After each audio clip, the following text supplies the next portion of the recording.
दोस्तों, कैसे हैं आप सब। Welcome to my channel. मैं आपका अपने चैनल जोया खातून में आपका स्वागत करती हूँ। बताना चाहूँगी कि मैंने अभी तक क्लास 11th का फर्स्ट और सेकंड पार्ट का वीडियो मैंने आप सबको दे दिया है। अब ये पार्ट 3 है, जिसमें हम जो अंतिम पड़ाव है हमारा इस चैप्टर का। तो टाइम जाया किए बिना हम पढ़ाई चलो आगे पढ़ते हैं।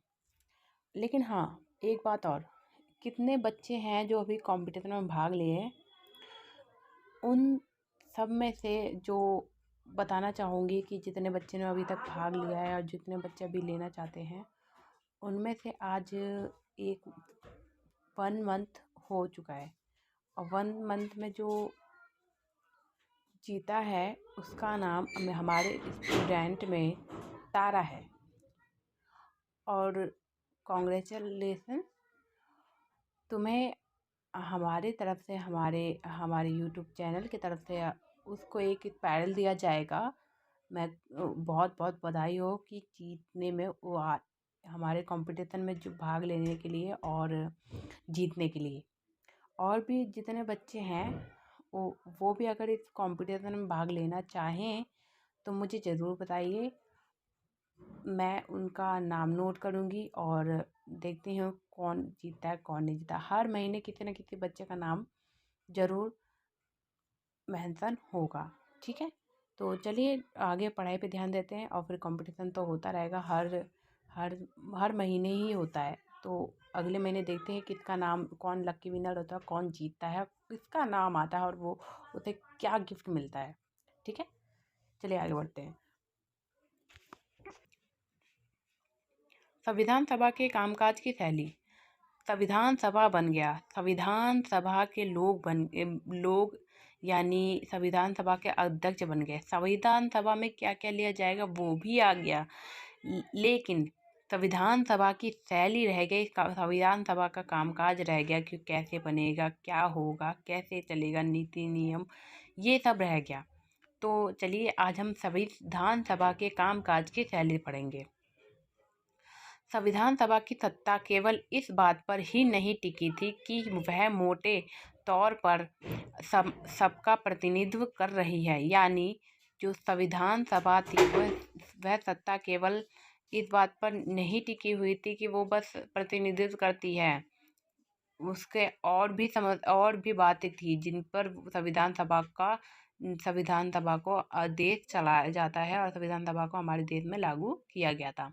संविधान सभा बनाने के लिए अपनाई गई प्रक्रियाओं और सदस्य के विचार विमर्श के जड़ में छुपे मूल्यों के में ही संविधान सभा की लोकप्रिय सत्ता का आधार था।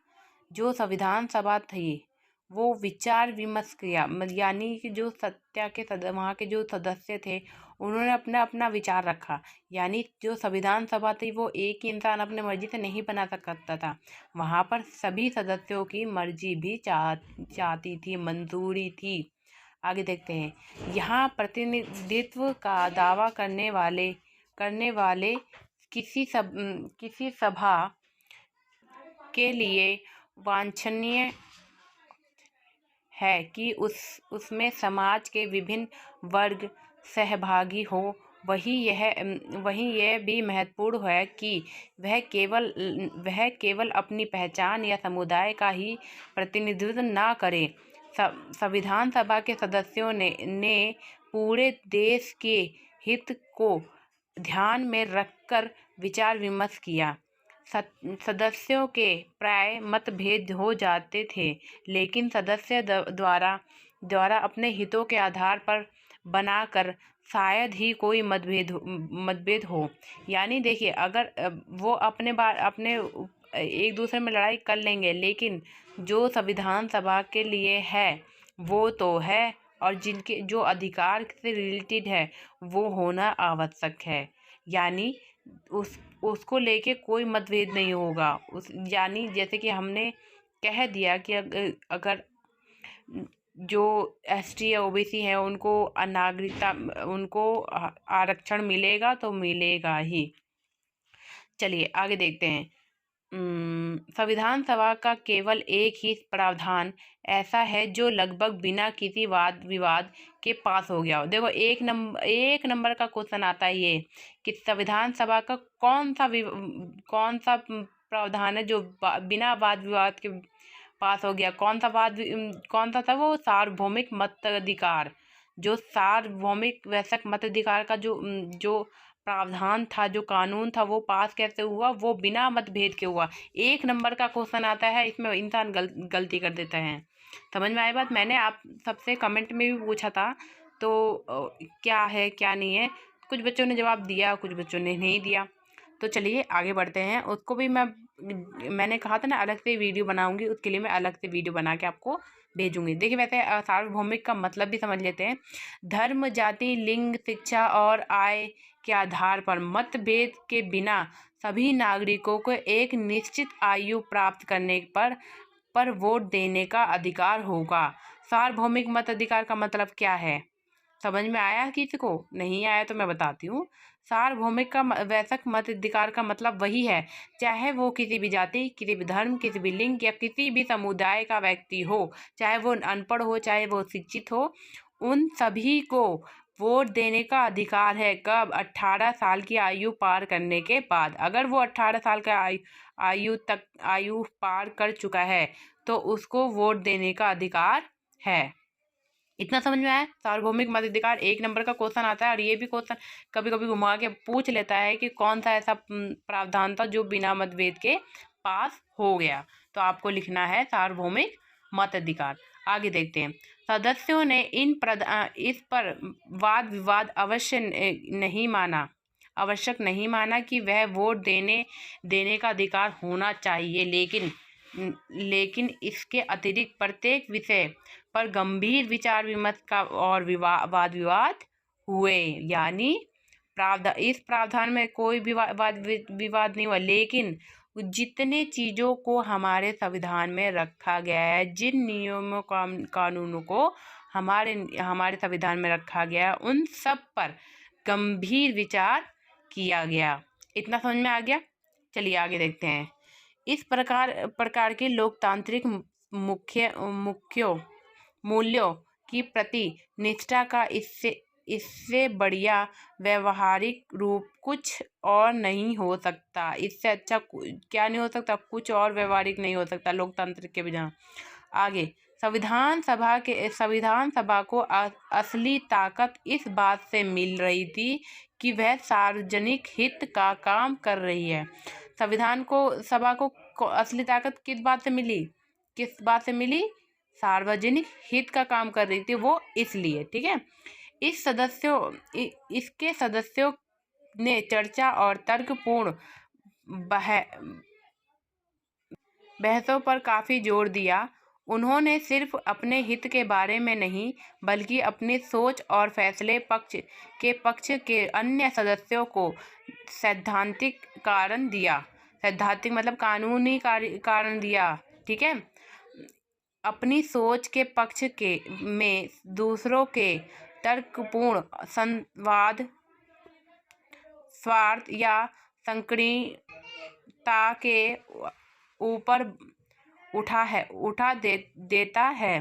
संविधान सभा में हुई चर्चा कई मोटे खंडों पर प्रकाशित हुई। खंडों मतलब क्या होता है? बांटना।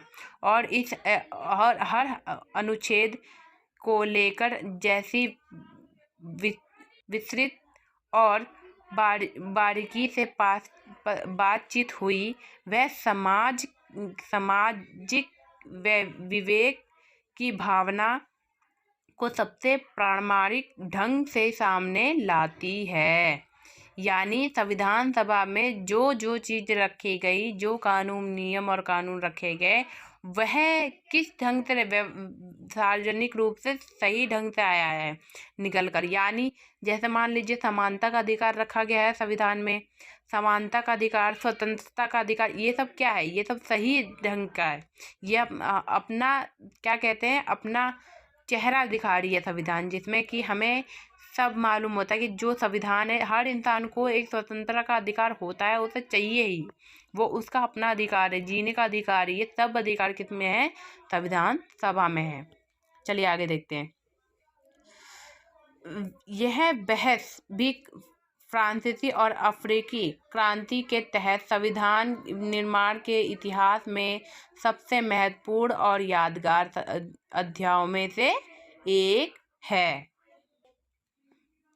संविधान सभा की सामाजिक सामान्य कार्यविधि क्या होती है? कार्य करने का ढंग, ठीक है, क्या क्या कार्य में डालते हैं, जैसे कि किस तरह से उसको बनाया गया हो, ठीक है। आगे देखते हैं, चलिए, इतना तो समझ में आ गया ना। चलिए, संविधान सभा की सामाजिक कार्यविधि में से सब में भी सार्वजनिक विवेक और मत महत्व स्पष्ट दिखाई देता था। विभिन्न मुद्दों के लिए संविधान सभा की 8 मुख्य कमेटियां थी।